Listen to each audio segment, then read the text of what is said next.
Subscribe to Inspire to Rise for awesome tech videos and more.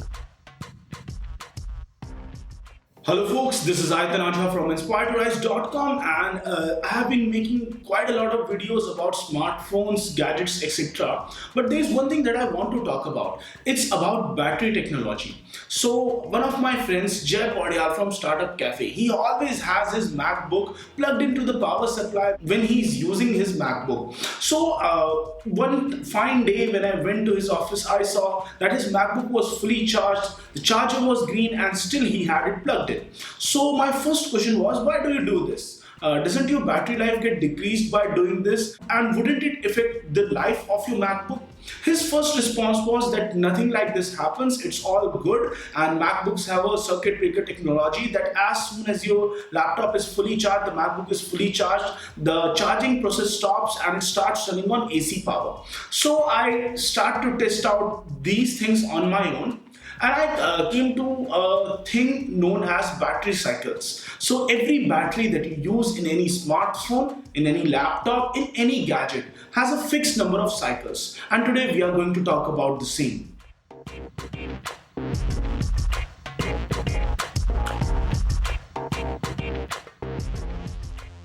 So guys, what are battery cycles and how do they actually affect the whole performance of your device? So what happens is that when you charge your device to 100%, the 100% to 10 or 0%, that the process of going from like max charge to the minimum charge, this is one cycle.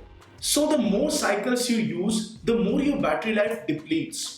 One of the solutions to this is always using your device on AC power. But what happens is that all of the lithium ion batteries and all of the batteries which run on basis of polarity, they would get bad if you always use your device on AC power. So a solution to that is that you almost keep your MacBook or any other device plugged in almost all of the time, but once every few weeks try to run it from 100% to almost around 30% or 40% on battery power, and then you can charge it again.